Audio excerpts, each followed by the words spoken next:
Good morning students. So last lecture के अंदर हमने basic polar and non polar molecules देखा था, बराबर। आज हम लोग स्टार्ट करने वाले हैं डिस्पर्जन फोर्स और London force. It is type of van der Waals attraction force, बराबर।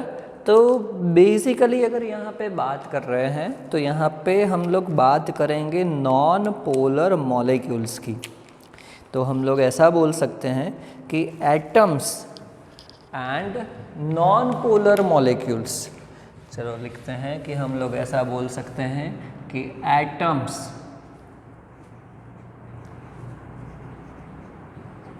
And non polar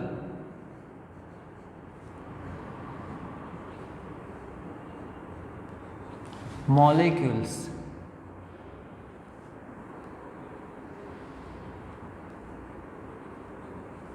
are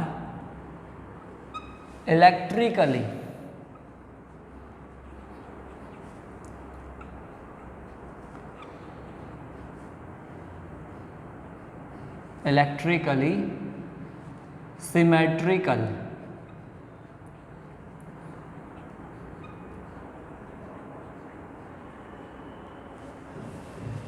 Atoms and non-polar molecules are electrically symmetrical and have no dipole moment. And हम लोग बोल सकते हैं and they have no dipole moment.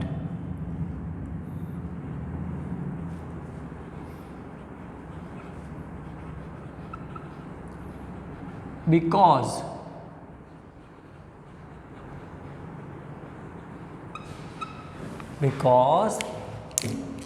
electron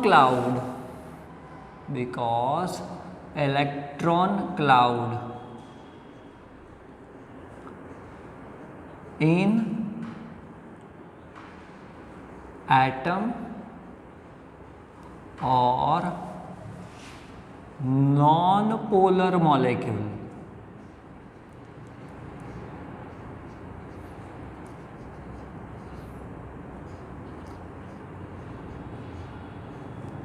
is symmetrically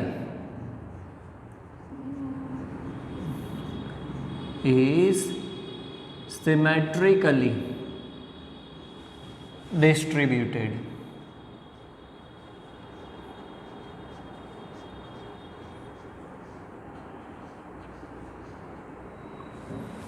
is symmetrically distributed कि उसके अंदर electron जो चार्ज डेंसिटी वो क्या है, सिमेट्रिकली डिस्ट्रीब्यूटेड है, जिसकी वजह से उसके अंदर डाइपोल मोमेंट भी नहीं है एंड वो इलेक्ट्रिकली क्या है, सिमेट्रिकल है।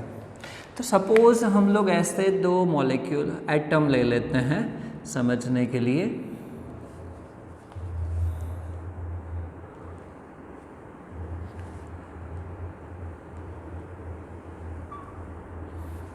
चलो एक ये एटम ले रहे हैं ए, यहाँ पे एक दूसरा एटम ले रहे हैं,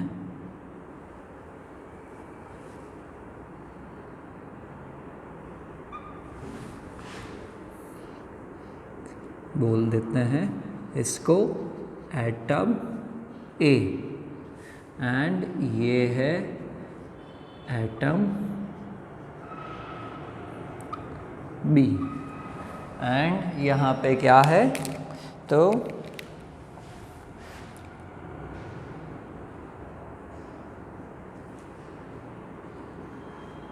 they are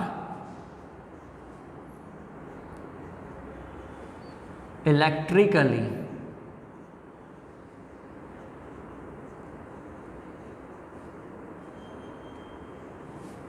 symmetrical, बराबर। यहाँ पे वो क्या है, इलेक्ट्रिकली सिमेट्रिकल है कि उसके अंदर इलेक्ट्रॉन चार्ज डेंसिटी हर एक प्लेस पे एक ही रीत से डिस्ट्रीब्यूटेड हुई है।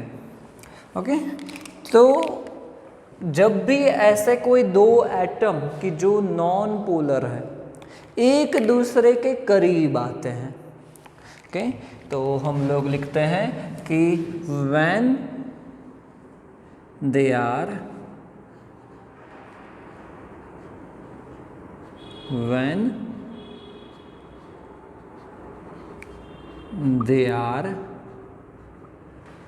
in a close vicinity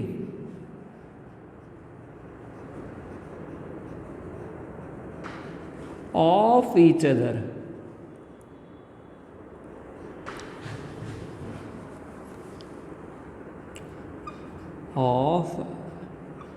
other,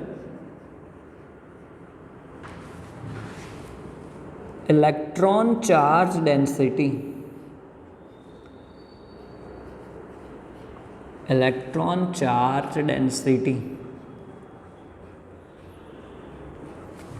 is disturbed.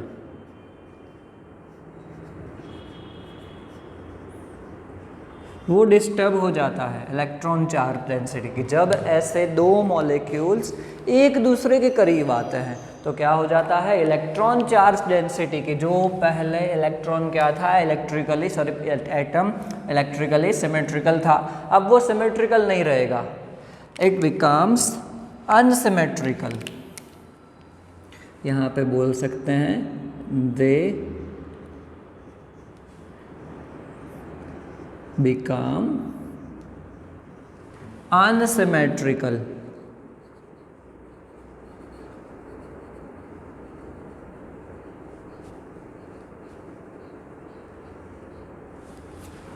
बराबर।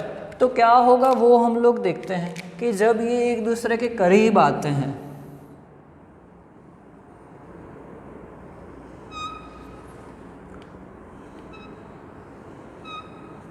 तो सबसे पहले तो एक एग्जाम्पल समझते हैं। चलो फॉर एग्जाम्पल ये मैग्नेट ले रहे हैं हम लोग, कोई भी, ओके, एन पोल है, एस पोल, तो उसका कोई मैग्नेटिक फील्ड होगा, बराबर, उसका कोई क्या होगा, मैग्नेटिक फील्ड होगा इस तरीके से। तो अगर मैग्नेटिक फील्ड में कोई एक मेटल का टुकड़ा या तो फिर मेटल का पाउडर आ जाएगा तो वो क्या करेगा, उसको अट्रैक्ट कर लेगा अपनी ओर, ओके, उसका कोई एक मैग्नेटिक फील्ड होगा। वैसे ही एटम ले रहे हैं, ओके, ये हमारा एटम है, ये न्यूक्लियस है, nucleus is a positively charged, तो इसका यहाँ पे फॉर एग्जांपल ये सोडियम एटम या तो फिर चलो बोल देते हैं कि ये क्लोरीन एटम है सपोज, तो यहाँ पे शायद उसका लास्ट इलेक्ट्रॉन है, तो वहीं तक वो अट्रैक्ट नहीं करेगा, उसका अट्रैक्शन फोर्स यहाँ तक शायद है, बराबर। तो इस एरिया में अगर कोई इलेक्ट्रॉन आया तो उसको वो अट्रैक्ट कर लेगा, दैट मीन्स उसका एक इलेक्ट्रिक फील्ड होगा। इलेक्ट्रिक फील्ड जितना होगा उसके एरिया में अगर कोई आता है तो उसको वो अट्रैक्ट कर लेगा। तो वैसा ही कुछ यहाँ पे होता है कि जब ऐसे दो नॉन पोलर मॉलिक्यूल्स एक दूसरे के करीब आते हैं, नॉन पोलर मॉलिक्यूल्स एक दूसरे के करीब आते हैं, तो क्या होता है, उसका जो इलेक्ट्रिकल फील्ड है प्रोटॉन का, उसका पॉजिटिव जो फील्ड है वो नेगेटिव पार्ट को अट्रैक्ट करेगा। तो सपोज ऐसा बोल देते हैं कि यहाँ पे पॉजिटिव राइट हैंड साइड पे मूव हो गया दोनों एटम में, and negative that means electron left hand side move हो गया। तो इलेक्ट्रॉन को हम लोग एरो की तरह बताएंगे, बराबर। तो यहाँ पे हम लोग बोल सकते हैं कि क्या हुआ कि electron charge density, electron density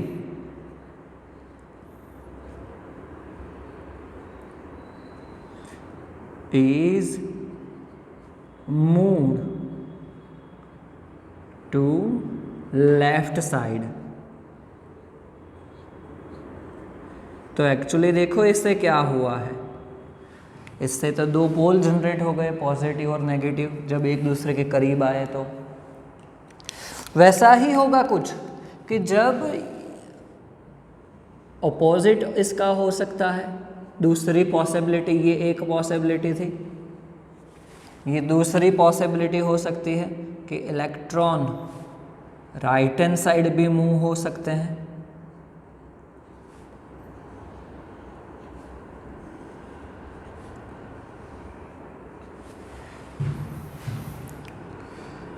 बराबर, इलेक्ट्रॉन क्या हुए, राइट हैंड साइड मूव हुए, इलेक्ट्रॉन डेंसिटी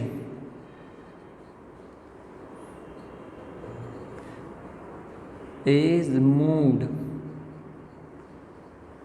to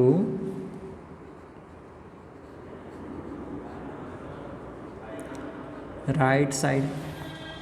ओके, तो एक्चुअली क्या होगा, टेम्पररी, परमानेंट नहीं होगा ये, टेम्पररी उसके अंदर डायपोल जनरेट होगा कि जब एक दूसरे के करीब आते हैं तभी ऐसा हो सकता है। दैट मीन्स टेम्पररी क्या होगा, डायपोल जनरेट होगा, तो डायपोल मोमेंट भी होगा, तो डायपोल होने की वजह से कुछ अट्रैक्शन भी होगा पॉजिटिव नेगेटिव के बीच में। तो ऐसा जो अट्रैक्शन फोर्स है जिसको सबसे पहले लंदन, फिट्स लंदन नाम के साइंटिस्ट ने डिस्कवर किया था, ऑब्जर्व किया था, उसकी वजह से उसको लंदन फोर्स बोला गया एंड उसका दूसरा नाम दिया गया dispersion force.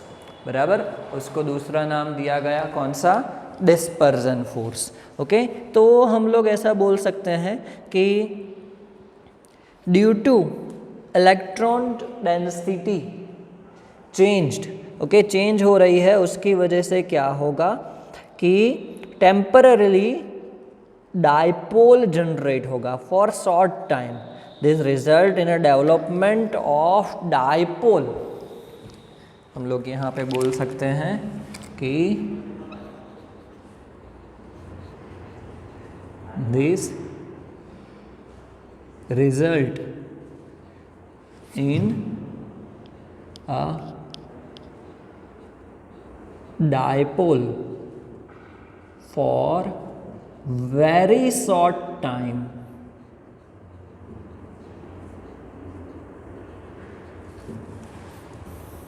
This result in a dipole for very short time. बराबर, तो हम लोग बोल सकते हैं यहाँ पे the temporary dipole of atom A and B attract each other. Temporary dipole, this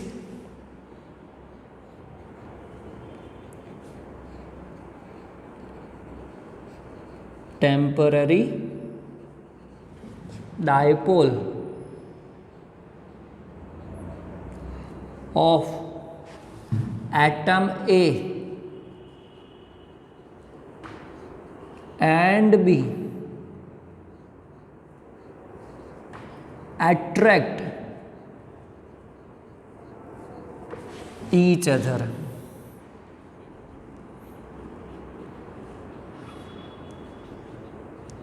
Attract each other.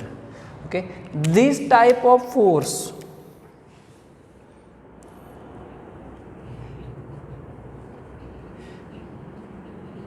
this type of attraction force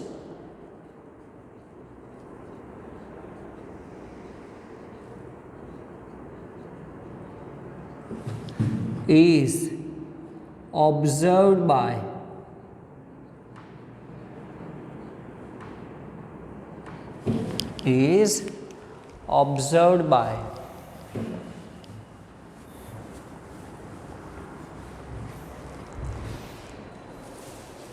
Fitts London, is observed by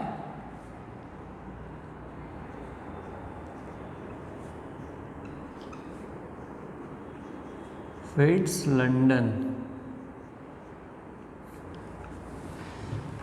So it is known as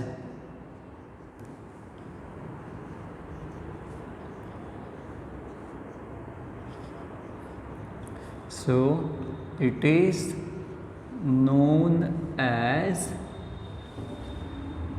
London force.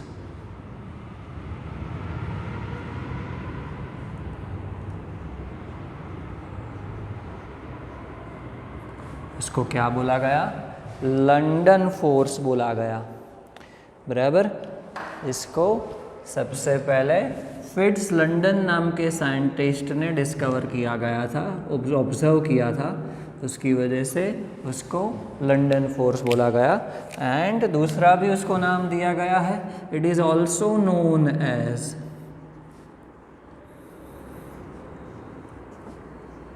It is also known as dispersion force।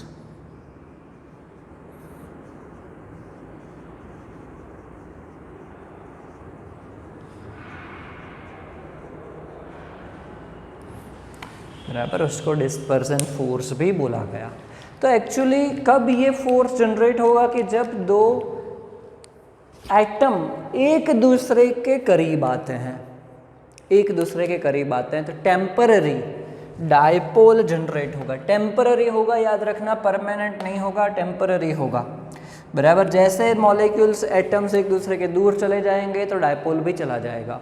Okay, ये जो temporary generate हो रहा है तो एक दूसरे को वो क्या करेंगे? अट्रैक्ट करेंगे। उसकी वजह से ये जो अट्रैक्टिव फोर्स है उसको फर्स्ट ऑब्जर्व किया था फिट्स लंडन नाम के साइंटिस्ट ने, तो उसकी वजह से उसको लंदन फोर्स बोला गया। और उसका दूसरा नाम भी बोला गया डिस्पर्जन फोर्स, बराबर। उसका दूसरा नाम बोला गया जो है डिस्पर्जन फोर्स, बराबर। ये टेम्पररी अट्रैक्शन फोर्स है एंड ये बेसिकली हम लोग बोल सकते हैं कि interaction energy is inversely proportional to the sixth power, is inversely proportional to the sixth power.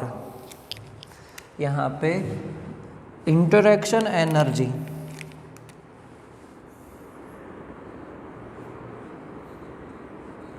इसकी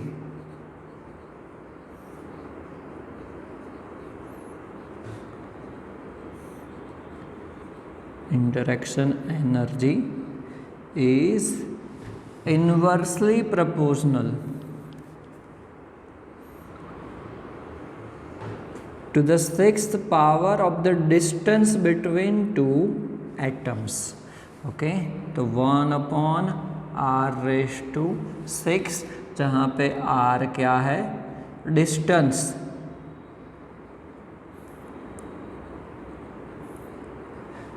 between two atoms